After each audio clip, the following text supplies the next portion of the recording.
류도선 목사입니다. 오늘도 여러분과 함께 은혜 받게 돼서 기쁘고 반갑습니다.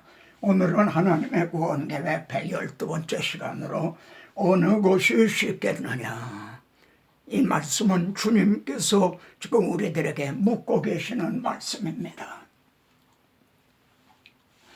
문제를 가지고 주님 앞에 나왔습니다.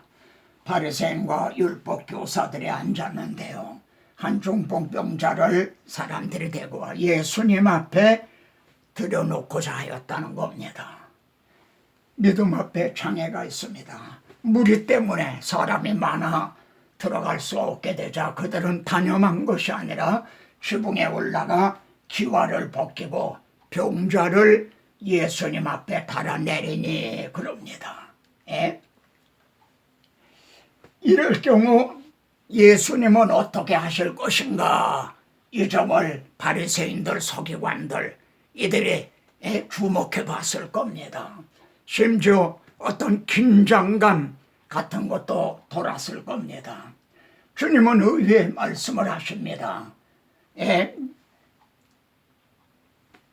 예수님께서 그들의 믿음을 보시고요, 이 사람아, 참 다른 데서는 찾아보기 어려운 말이죠. 아주 정답게 부르시는 말씀이죠.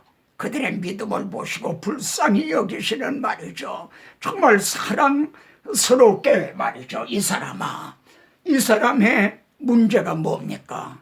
중풍병인 거죠. 그런데 주님은 중풍병만을 보신 게 아니라 내 죄사함을 받았느니라, 이 본질적인 문제를 보신 겁니다. 중풍병보다도 더 정말 심각한 본질적인 것이 죄 문제인 거죠. 그랬더니 서기관과 바리새인들은 말이죠, 속으로 이 신성 모독하는 자가 누구냐, 이게 중요합니다. 이렇게 말씀하는 이 예수가 누구냐, 그분이 무엇을 위해서 오셨느냐, 이 점이 확고해야 됩니다. 오직 하나님 외엔 누가 능히 죄를 사하겠느냐 뭐 생각했다는 겁니다. 예수가 누구신가? 정말 과대망상증 그런 환자인가? 아니면 정말 임마누엘 하신 하나님이신가?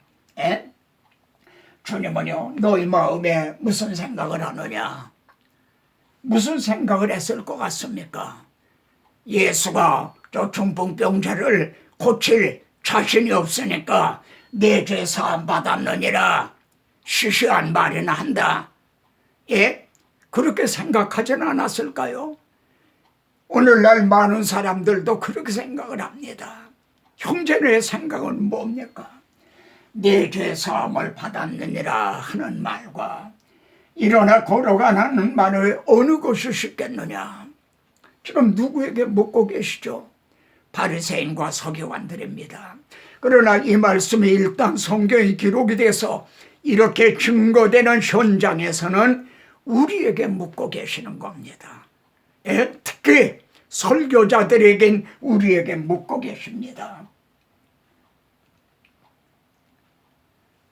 믿음으로 모든 세계가 하나님의 말씀으로 지어졌습니다.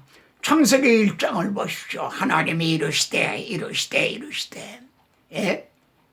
중풍병자도 말씀만으로 치료하실 수가 있습니다. 그러나 내 죄 사함을 받았느니라 하신 것은 피 흘림이 없은즉 사함이 없습니다. 피 흘림은 죽음을 의미합니다. 죄값은 사망이거든요. 소나 양이 죽는다고 피 흘린다고 해결이 되는 게 아닙니다.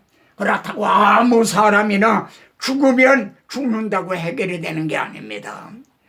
하나님의 아들이 육신을 입고 이 땅에 오셔서 우리 대신 피를 흘리심으로 많이 가능해지는 겁니다.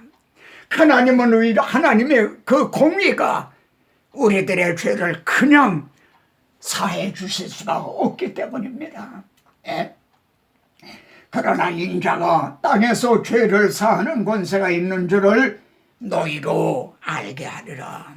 이 말씀을 받는 우리들로 알게 하리라. 깨닫게 하리라. 예?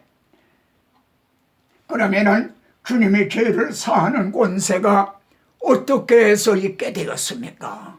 다시 강조합니다만 그리스도 예수 안에 있는 성령으로 말미암아 가능해졌습니다. 우리 하나님은 우리를 그냥 용서해 주실 수가 없으셨던 겁니다. 예? 우리 죄만을 해결해 사해 주신 것이 아닙니다. 예수 그리스도의 성령으로 말미암아 나 같은 죄인을 의롭다고 여겨주시는 것이 가능해진 겁니다. 그래서 의로우신 하나님과 화목하게 된 겁니다. 뿐만 아니라 하나님의 자녀가 되는 권세를 주셨습니다. 우리는 지옥만 면함을 받은 사람들이 아닙니다. 죄사함을 받았습니다. 의롭다함을 얻었습니다. 하나님의 자녀가 되는 권세를 얻었습니다. 이것이 오직 예수 그리스도 안에 있는 성령으로 말미암아 가능해진 것입니다.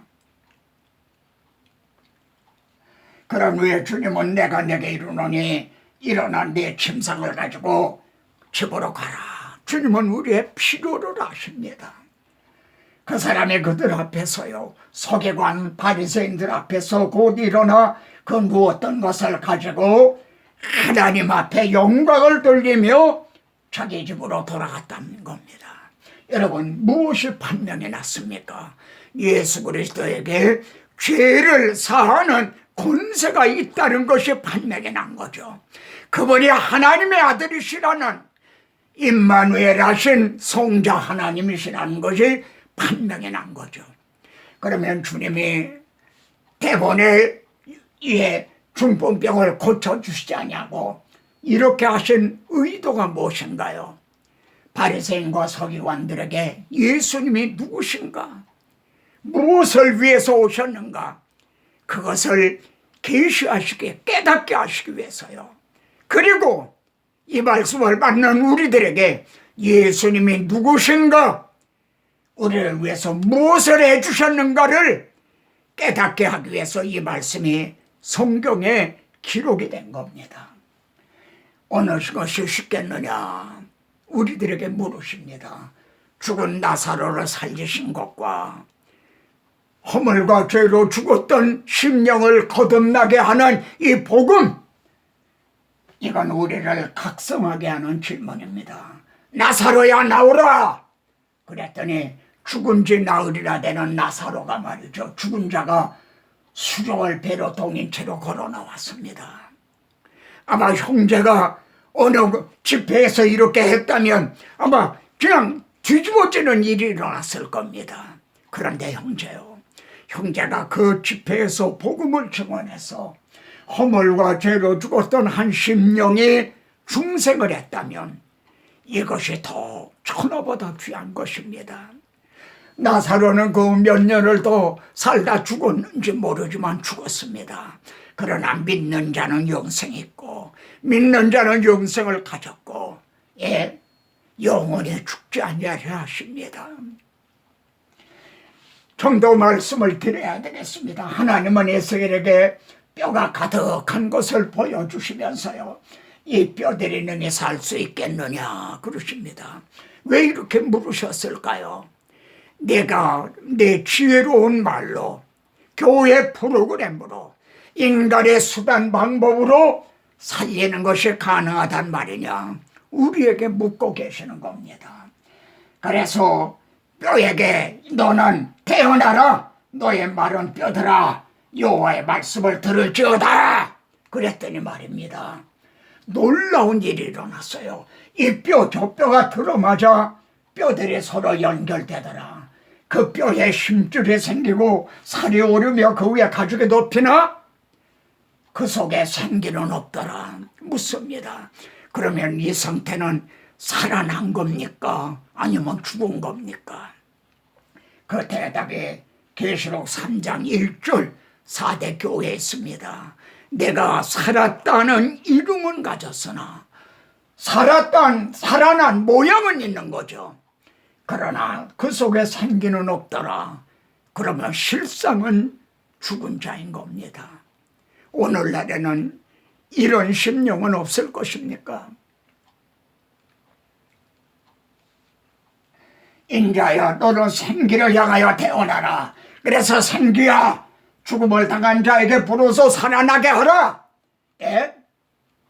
그랬더니 생기가 그들에게 들어가매 살아나서 일어나 서는데 극히 큰 군대더랍니다. 이처럼 두 단계로 계시하는 의도가 무엇일까요? 저는 에스겔서를 강의하면서 참 고심을 했습니다. 많이 묵상을 했습니다. 그러다가 해답을 얻었죠. 예?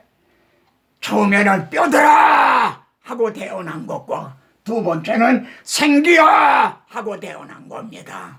뼈들아 한 거는 사람을 의식하면서 어떻게 하면 사람을 기쁘게 할까, 감동을 줄까, 그들을 웃게 할까, 어떻게 하면 울게 할까, 그랬다는 거죠.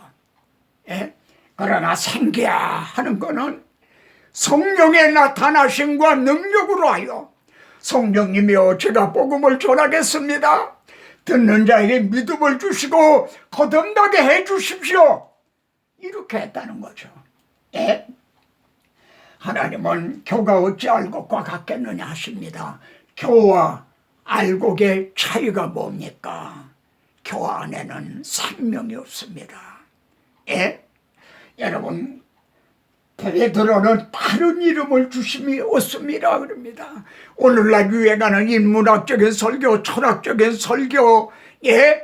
그리고 심리학적인 설교, 축복적인 설교, 이것은 다른 종교에도 있습니다.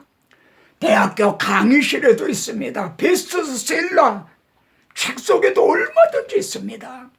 그러나 성령으로 거듭나게 하는 이런 건 다른 이름을 우리에게 주신 일이 없습니다.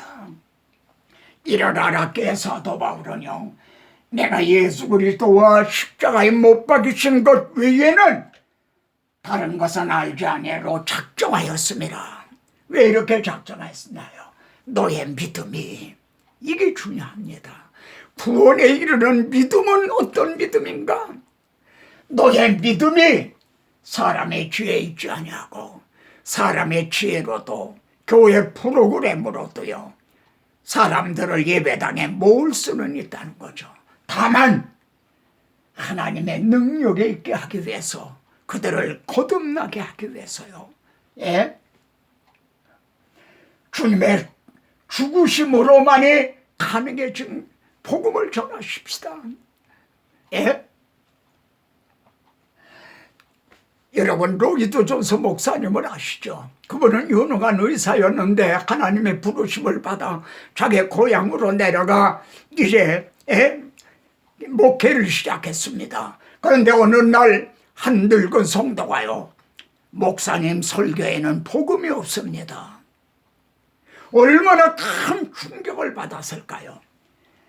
예수 그리스도와 십자가에 못 박이신 것 외에는 아무것도 알지 아니하고 작정하였습니다. 이것이 로이드 존스 목사님의 묘비명입니다. 하나님의 아들 그리스도의 죽으심으로만이 가능해진 이 복음을 전하십시다. 아멘입니까? 저도 아멘입니다. 다음 시간에 또 뵙겠습니다.